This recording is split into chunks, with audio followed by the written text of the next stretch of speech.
Selamat pagi. Jadi hari ini kelas kita unit 6. Cikgu ajak tu ke unit 6 sebab tajuk ni menarik, iaitu senam aerobik, kecergasan fizikal berdasarkan kesihatan. Okey.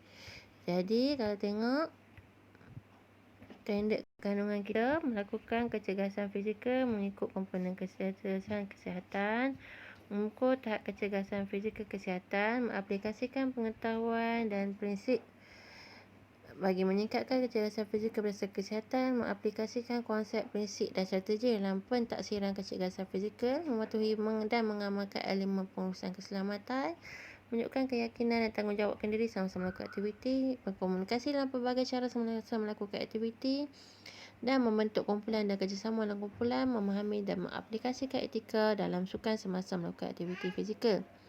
Jadi kalau kita tengok untuk statistik dan info ekstra sebelah ni, statistik daripada Kementerian Kesihatan Malaysia menunjukkan 1 daripada 2 orang dewasa menghadapi masalah berat badan berlebihan dan menjadikan Malaysia sebagai negara yang memiliki populasi penduduk paling gemuk di Asia pada tahun 2018.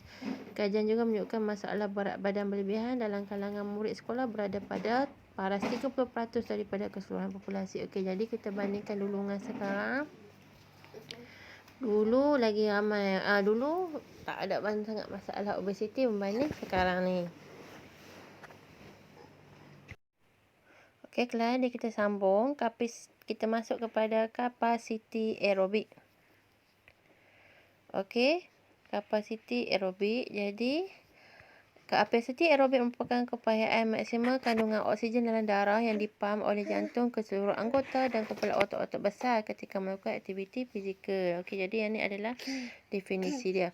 Apabila prinsip fit dalam latihan aerobik ini akan meningkatkan daya tahan otot melalui peredaran oksigen serta tenaga lebih efisien. Latihan ini juga akan meningkatkan kadar metabolisme dan membantu menurunkan berat badan. Latihan aerobik melibatkan aktiviti fizikal daripada intensiti rendah hingga intensiti tinggi. Latihan yang dilakukan sangat bergantung pada proses penghasilan tenaga aerobik, iaitu kehadiran oksigen yang mencukupi kepada latihan yang dilakukan. Ini melambatkan keadaan ini menjadikan seorang yang mempunyai kapasiti aerobik yang baik dapat melambatkan rasa letih dan lesu semasa menjalankan aktiviti fizikal secara berterusan, dan tahap kesihatan juga dapat ditingkatkan. Jadi kalau tengok kapasiti aerobik ni, aerobik ini dia keupayaan maksimal kandungan oksigen dalam darah yang dipam oleh jantung ke seluruh anggota badan dan otot-otot besar. Jadi kalau kita tengok bila kita exercise, nadi kita akan jadi laju kan. Bila nadi kita tu jadi laju, maksudnya oksigen tu dia mengepam lebih banyak darah. Bila dia pam lebih banyak darah oksigen tu akan oksigen dalam darah tu akan diedarkan ke bahagian-bahagian badan kita yang lain. Jadi bila kita ni melakukan aktiviti fizikal, jadi lagi tinggi oksigen boleh ditransfer ke seluruh badan, lagi bagus, lagi sihat badan kita tu. Jadi kita akan jadi lambat letih, lambat lesu dan sebagainya. Okey, jadi kalau tengok latihan jeda berintensiti tinggi, sederhana tinggi. Jadi kalau latihan jeda ni, interval training ni, latihan melibatkan sesi latihan berintensiti rendah hingga tinggi diselangi dengan jangka masa pemulihan. Jadi langkah intensiti sederhana tinggi ini melibatkan kedua-dua sistem tenaga aerobik dan anaerobik yang melibatkan larian perlahan dan striding. Jadi kalau tengok, kalau latihan jeda berintensiti ni, maksudnya kita buat latihan, kita exercise, lepas tu kita rehat. Exercise, rehat. Jadi apa yang bagusnya latihan jeda berintensiti tinggi ini? Dapat meningkatkan adaptasi sistem tubuh badan untuk mencerna asid laktik yang baik, sekaligus meningkatkan keupayaan murid untuk berlatih dalam jangka masa lebih panjang. Jadi kalau kita buat latihan jeda berintensiti tinggi ni, kita boleh buat dia, contoh hari ni kita buat 10 minit. Jadi esok kita boleh tambah 15 minit. Sebab apa? Badan kita tu, jantung kita tu berupaya mengepam lebih banyak oksigen. Jadi kita boleh buat dalam tempoh masa yang lebih lama. Okey. Jadi yang ni contoh dia. Okey, kelenturan pula. Jadi kelenturan ialah satu komponen kecergasan otot berasaskan kesihatan memainkan peranan penting dalam kualiti pergerakan seorang semasa menjalankan aktiviti kecergasan. Jadi kelenturan merupakan keupayaan pergerakan otot-otot, sendi, ligamen dan tendon secara khusus atau sekumpulan otot untuk mencapai julat pergerakan range of motion yang maksimum. Latihan kelenturan boleh berlaku secara statik dan dinamik. Lazimnya latihan secara statik diukur dalam tempoh masa tertentu, manakala latihan kelenturan secara dinamik berdasarkan bilangan. Jadi kalau tengok contoh kat sini adalah back up. Back up lentik belakang. Jadi kat rumah belajar cuba buat tengok. Boleh tak buat? Jadi kalau yang ni kita tengok latihan kelenturan secara statik diukur dalam tempoh masa tertentu. Contoh awak buat ni, awak boleh bertahan.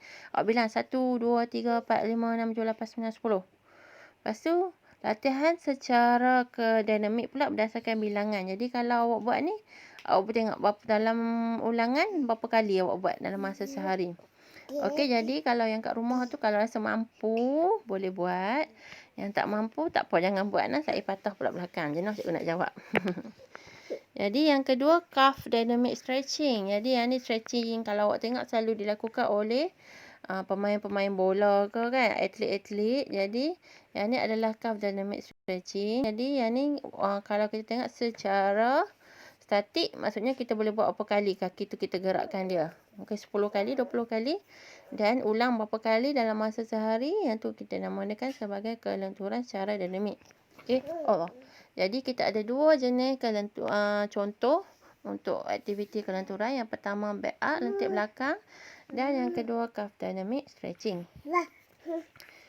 Okey, kita boleh sambung lagi untuk aktiviti kelenturan. Hamstring dynamic stretching. Jadi yang ni kalau kita buat ni, awak boleh laksanakan. Tengok berapa ulangan 20 kali. Set 3 set. Kekerapan selama 3 kali.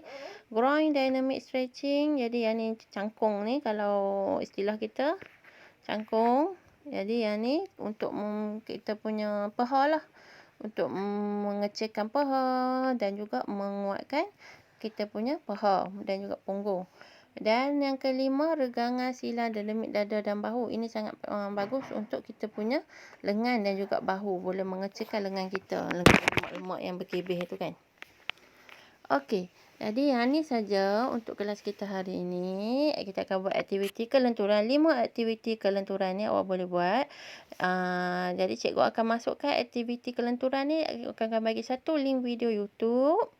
Jadi pelajar boleh buat dalam video tu, ikut video tu untuk kita punya stretching. Seronok-seronok awak boleh exercise sikit kat rumah tu kan. Duduk tengok laptop je, tengok telefon je. Jadi boleh exercise. Ikut video tu, dalam video tu cikgu akan bagi link dia. Kalau dah siap, macam biasa awak boleh tik nama awak sebagai tanda awak dah buat lah. Tapi make sure buat dulu, baru awak tik nama awak. Okay, thank you class. Take care, stay safe. Bye-bye. Assalamualaikum warahmatullahi wabarakatuh.